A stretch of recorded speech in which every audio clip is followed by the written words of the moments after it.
las asambleas de los barrios, y que nos lo diga el compañero del IDEPAC, es complicadísimo, porque la gente le ha perdido entusiasmo, interés, porque ya la realidad cambió, ya tenemos los servicios públicos domiciliarios, etcétera, etcétera. Entonces, en ese contexto de la comunicación, nosotros debemos tener en cuenta cuáles son los, digamos, el proceso como tal, cómo lo vamos a transmitir, cómo vamos a generar el mayor impacto, cómo vamos a lograr que el mensaje que yo estoy construyendo llegue al receptor tal y cual como yo lo pensé y no como esa persona está interpretando. De ahí que el lenguaje debe ser muy claro y muy sencillo para no generar problemas de convivencia, de mala interpretación y convivencia posteriormente. ¿Por qué? Porque si yo le pongo un lenguaje muy técnico, jurídico, pues la persona ¿qué va a entender?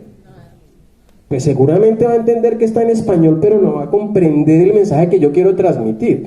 Y puede llegar a ser el caso también que se sienta agredida, ¿sí? Es como cuando, no sé si a ustedes les ha pasado que han ido a viajar acá, no sé, a las cascadas de algún lado, y aparecen un grupo de extranjeros, y entonces todos estamos hablando en español, pero cuando ellos quieren comunicarse entre ellos, se hablan en inglés. Y entonces uno dice, pero ¿no estábamos todos en el mismo escenario? Eso es precisamente lo que puede sentir una persona que no entiende un comunicado que nosotros enviamos. Entonces, el decodificar el mensaje para interpretarlo es fundamental. También, ojo, el tema de la censura, la comunicación y la información es un derecho, pero nosotros podemos realizar acciones desde las copropiedades para censurar a otras personas. Y no necesariamente quitándole lo que ponga de la cartelera con relación a lo que se esté promocionando, no, desde los mensajes de WhatsApp, desde los diálogos que nosotros tenemos con las otras personas que conviven ahí, etcétera, etcétera.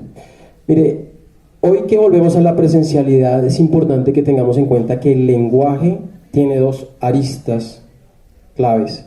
Uno es el lenguaje articulado, el verbal, ¿no es cierto? El que está estructurado en un documento o en un discurso oral, lo que estoy haciendo yo acá, ¿sí? Pero otro que funciona la más de las veces es el lenguaje no articulado, el no verbal, ¿sí? Si a mí me hubieran puesto acá detrás de este atril, ya estaría acá, ¿sí? ¿Por qué? Porque para mí es fundamental la gesticulación, el uso del espacio, ¿sí? No voy más para allá porque aquí el compañero puso la cámara acá, entonces pues mal haría yo, ¿no? Entonces por eso estoy acá. ¿Y esto cómo se ve representado? En las asambleas, en las reuniones de consejo, en la atención que tenemos nosotros con los residentes, en la disposición que tenemos con las personas que nos están colaborando, toderos, personas de servicios generales, guardas de seguridad, etcétera, etcétera. Es fundamental eso, todo esto que está acá. Y mire que esto último, lo simbólico y lo icónico, nos ayuda a generar identidad, ¿sí? Y no estoy diciendo que de aquí en adelante vamos a hacer un himno de cada conjunto donde vayamos a administrar, no, pero sí podemos buscar cuáles son los intereses que tiene la gente en común, y eso es fácil de identificar. ¿Cómo? Comunicándose con la otra persona, preguntándole cuáles son sus intereses, ¿sí? Pongo por ejemplo Pablo VI, lo conocemos, ¿no es cierto? Aquí al lado de Nicolás de Federman. Pablo VI está caracterizado ¿por qué? ¿Quiénes residen en Pablo VI? Personas mayores que ya están pensionadas, que tienen buenos ingresos, que no están de acuerdo con la rumba, que son conservadoras, etcétera, etcétera, ¿no es cierto? Entonces yo ya de entrada tengo una serie de intereses claros que ellos tienen, pero tengo que corroborarlo. ¿Y cómo lo va a corroborar? No sé, invéntate una encuesta, habla con la gente, escucha a la gente. Por eso es que nosotros no administramos solamente el edificio, administramos también con las personas. Entonces es clave que en ese proceso, pues yo no llegue con cara de puño a hablar con las personas. No, yo tengo que tener todo esto que estamos hablando del lenguaje no articulado y del lenguaje articulado también.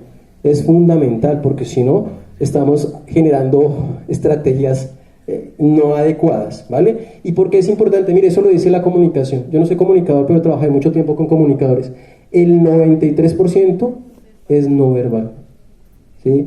Cuando los conciliadores, cuando nos formamos, nos hacen un proceso de formación precisamente para identificar las posturas de los otros, que no es matemático, porque las realidades son diversas. Entonces, no sé si ustedes vieron alguna vez una serie de televisión que se llama Lie to Me, Miénteme. en donde salía una persona identificada quien estaba diciendo mentiras por la gesticulación, eso no es tan cierto. Pero sí tú puedes identificar si la persona está cómoda o no, ¿sí? Entonces yo acá estoy viéndole a los ojos a muchas personas, y cuando yo veo que alguien se está durmiendo, pues ¿qué es lo que hago? Empiezo como a bajar la voz, no para arrullarla, sino para cuando yo retome la voz, la persona espere, ¿qué pasó? ¿Sí? Es ese tipo de ejercicios que nosotros hacemos también en las asambleas, y eso es comunicación no verbal. Entonces, si yo tengo en las diapositivas mucho texto, ¿ustedes qué están haciendo? Están leyendo y me están ignorando a mí. Y si el texto de allá tiene un error de ortografía, chao, apague y vámonos. Pero si ustedes están pendientes, y esto es un apoyo audiovisual, también lo pueden utilizar. ¿Ves? Eso es precisamente, lo no verbal es lo inconsciente, lo que se nos va quedando, ¿sí? Y lo verbal es lo que nosotros estructuramos como esta guía. Para ir finalizando, ¿cuánto tiempo me queda? ¿Ya me pasé? ¿Ya me pasé? Vale, listo. Está bueno, está bueno. Sí, quedan 2 minutos. Bien, listo. Para ir finalizando, en términos de estrategias comunicativas, la asertividad es la que está en este momento en boga, y es la comunicación asertiva. Entonces, la comunicación asertiva no es otra cosa que la posibilidad que nosotros tenemos de que lo que nosotros decimos sea bien entendido. Pero para decirlo, tengo que decirlo bien. Yo tengo una amiga que dice, no es que yo soy frentera y digo todo. Yo le digo, no quiere decir que usted sea asertiva, ¿sí? Puede ser hasta imprudente. No es que toca decirlo todo. Espere tantico, que no digamos todo no quiere decir que usted sea mentiroso, ¿sí? Pueda que eso no sea necesario decirlo. Entonces es saber cómo, cuándo y a quién decirle las cosas. Y en eso precisamente es tener o desarrollar esa capacidad, esa habilidad social, ¿no es cierto? Desde nuestra inteligencia emocional de autorregulación. Acá me está diciendo cuánto tiempo llevo, pero es que la letra es tan chiquita que no alcanzo a mirarlo. No me tocó preguntar. Eso es también ser inteligente en términos de las emociones que yo tengo, porque yo puedo seguir acá, ¿sí? Y seguramente tengo para charlar y vamos a conversar y nos vamos a comunicar, pero también tengo que ser respetuoso de los compañeros que siguen. Eso es parte de la comunicación asertiva, para lograr comunicarme de manera armoniosa y eficaz con los demás. ¿Ves? Es importante que lo tengamos en cuenta. Igual estas diapositivas, yo sé que ustedes dejaron los datos, estas diapositivas yo se las dejo aquí al SENA para que se las compartan vía correo electrónico. Ahí hay unos ejemplos, bueno, pues son ejemplos, pues ahí se los dejo porque quiero cerrar ya rápidamente. Hay un video también de comunicación asertiva.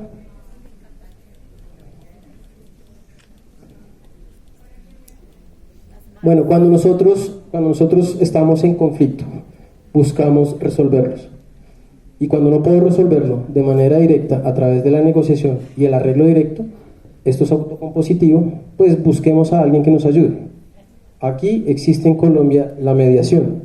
En el extranjero la mediación y la conciliación son lo mismo, pero la mediación en Colombia no está tan reglamentada, ¿sí? Es más informal. La conciliación sí.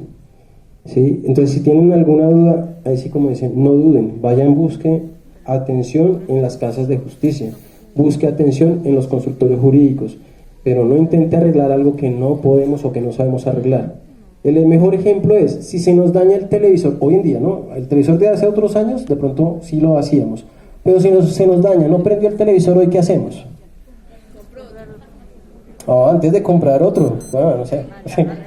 Le quitamos las pilas al control, le damos la vueltica, la metemos en la nevera. Hay gente que todavía le mete las pilas a la nevera, ¿sí o no? Digan que sí, para no ser el único. Listo, lo conectamos, lo desconectamos, pero no lo vamos a abrir. Para eso están los especialistas, los técnicos, ¿sí? Estos son nuestros técnicos para resolver conflictos. Y los tenemos ahí, a la vuelta de la esquina, en las juntas de acción comunal. Deberían, si hay una reforma a la ley, deberían ser miembros del Consejo de Administración, o de convivencia realmente esté conformado por personas, no digo idóneas, porque quienes están pueden ser idóneos, pero que tengan formación en resolución de conflictos, ¿vale? Y ya cuando no podemos, buscamos que otra persona nos ayude. Ahí están las otras personas. Bien, ahí los dejo con las últimas reflexiones. Este puente es en San Vicente del Caguán, que tuve la posibilidad de ir el año pasado. Me pareció tan bonito porque comunicaba la parte nueva con la parte vieja de San Vicente.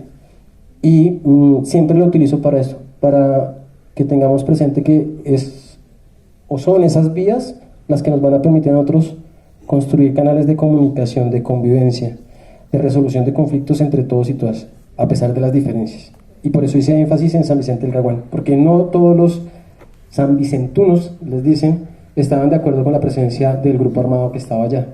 Y no por eso se polarizaron. Y ahorita están en un proceso muy bonito de armonización nuevamente en relación con el territorio campesino. Lo dejo por acá, muchísimas gracias a ustedes. Y nada, qué pena haberme extendido unos minutos más.